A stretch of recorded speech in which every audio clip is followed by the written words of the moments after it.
G'day, welcome back. This is the next video in my series on corresponding squares, and today we're looking at another composer, Kornel Ebersz, a bit less famous than characters such as Grigoriev, but very instrumental in terms of developing the theory of corresponding squares. On top of that, we're going to do something a little bit different today. I'm going to do a composition where I haven't seen the solution. So we'll just get an idea of, with our technique of finding key squares, finding the shortest routes between the two entry points, and then filling out the corresponding squares from there. Is that something you can sort of do? I mean, I think we can do it now on pen and paper. If you could do it during a game, well, that's another thing entirely. I also wanted to say that what provoked me to do this study on Ebersz was the book by Spielmann, which we have been following. Now, Spielmann has a whole chapter on corresponding squares. It's amazing stuff, and that's obviously what we've been going through video by video. But in particular, between pages 57 and 62, he goes over a number of studies by Ebersz. And these studies, he's trying to sort of tease out some of the particular stratagems which you can use for calculating the corresponding squares. So it's 4 or 5 very detailed pages, which we will get to at some point in time. But for now, what I've done is I picked a different study, which Spielmann does not cover. You can see it there on the thumbnail, kind of contrived with triple bond and double bond, and just see if we can construct the corresponding squares for that position. Okay, so let's just have a bit of a background of the man himself, Kornel Ebersz. So go to my capture screen. You know, I've been using chess notes a little bit. Another very useful website for what I'm doing on endgame studies is this arves.org. Thousands of pages, talks about all the composers, talks about a lot of their problems and so on. And this is the little page on Ebersz. Doesn't have a lot. There's his picture. He's from Hungary, Budapest lawyer, specialized in the creation of pawn endings, which is very damn true. And we just scroll down, and some of these other positions here are in the Spielmann book, and the one we're looking at is this one here. So that's the Arves website. And then I also found this other website. It has a little bit more about him. Budapest lawyer, pawn endgame studies. What I found interesting was this one sentence here. In 1931, an unfinished series of articles on conjugated bodies was published in Magyar Szakvilág, which seems to be the magazine he published all his studies in.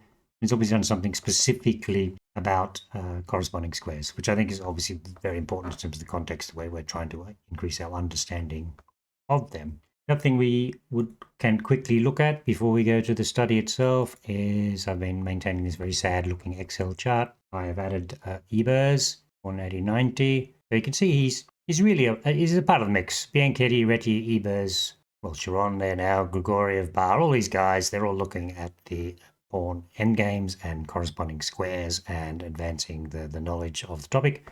And this Ebersz, he's one of the key guys in that evolution of ideas.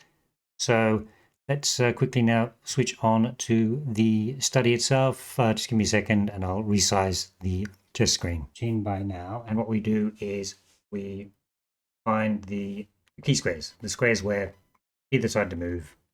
If white's king's on that square, it's a win. I think we can sort of identify them: the E6 square and the E4 square. If white's king's on that square, that pawn's going to drop and the game's going over.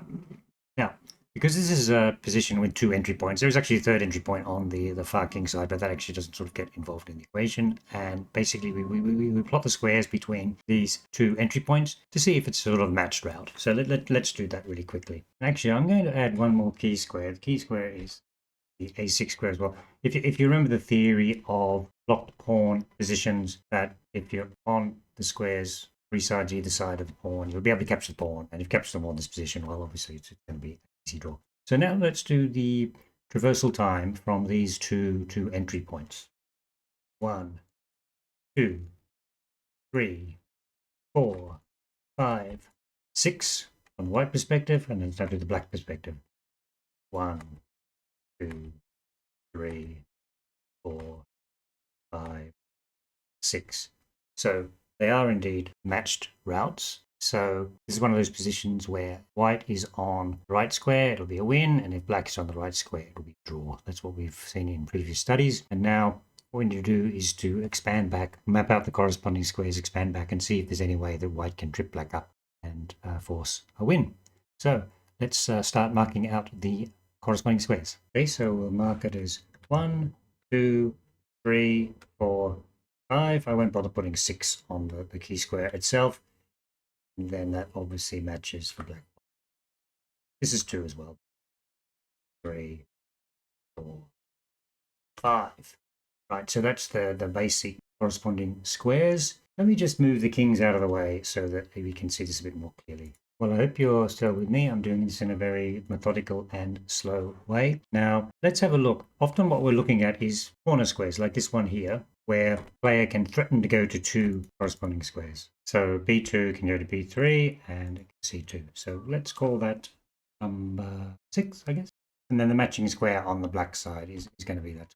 Now, you can see there's a few other possibilities here. What about B1? You can go to 6 and 4, so let's just call that 7. And we need to go to 6 and 4 here on F7 square. And what about being able to go to 4 and 6 and 7? Okay, well, we'll call that 8. And 4 and 6 and 7, we can go square here, which also can go to the square 5. Now, what about this one here? 4 and 5. We'll call that 9. And 4 and 5 and 8 is with a 9. Then you can see that this square D1, this becomes a key square. So the D1 square can go to 8, and it can go to 4, and it can go to 9. And you can see actually that kind of matches the profile here of the 5 square. In fact, we'll reuse the 5 here. And then we can sort of move across and continue the analysis, right? What squares go to 5s and 9s? Well, that's an 8. So there we go. We've matched. There we go. We have mapped out the corresponding squares. And you can see that, these things all match, right? The 9 can go to the 4 and the 5. 9 can go to 5. 8 can go to all these squares. So it becomes a case of can black be forced onto the wrong square? Let's go back to the starting position with both kings on the E file. Okay, so what square would you go to? This is where now, when you looked at it originally, you wouldn't have any idea what to do. But yeah, we look at that and we say, well, actually, we know exactly what to do. So what I'm going to do is just let me bring up the solution on the website. So it's king to D1. Can you see that there? Yeah, king to D1. King to D1.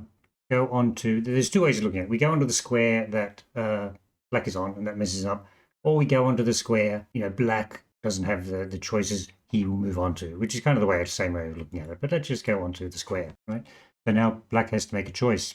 He can go to a 4 or 9 or an 8, and white will then have that choice afterwards. That's kind of what I'm getting at. White will always have to squeeze in, right? And then the continuation on the website here is king to F5. Okay, so he's going to the 9, right? So now what's our solution now? Oh, king to D2. So you can see that effectively, you could argue we've effectively done a little triangulation there in terms of forcing black to a less advantageous position. And then now, sorry, that's sort of not showing up very well. King F6. Go back to 8. Okay, so I think the thing is, if we go to this 8 square, I highlight it as an 8 square, we're not going to make any progress. What you got to do here is you move to that square and see what. Now, remember the point is we're trying to give black a choice. Does he run to the queen side? Does he stay in the middle? So this is what you'd be doing. If you just sat on the king side, you're never going to break through. The double threat. Now, I'll just keep on reading out the things here. King F7 goes to square mark 7. So now we get this really weird move, king B1. But obviously what we're sort of angling over here, but while maintaining the threat over here. And this is the problem black has to deal with.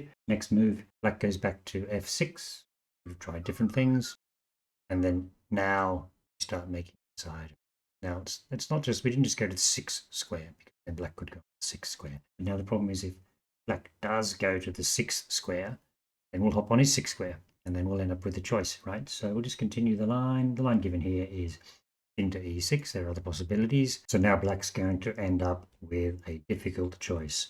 So we'll continue running up this side. I mean, I could have mapped out these side questions. Now, black has to go to the D7 square, right? And this is where this is basically it's a waiting move. So this is basically where we get our waiting move. You see, black has moved on to the square mark 3. We go on to square mark 3. And this is exactly what we want, because black has to make a choice. Does he stay in 2 moves of there or within 2 moves of there? You can see 1 and 2 and a 4 and a 5. And after he's made his choice, and what choice did the computer line give? It said just that's the end of the line. That's win, because now we have got on to the equally numbered route between the entry points.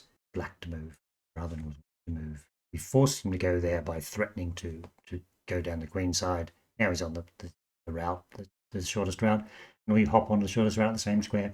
Black gets defeated.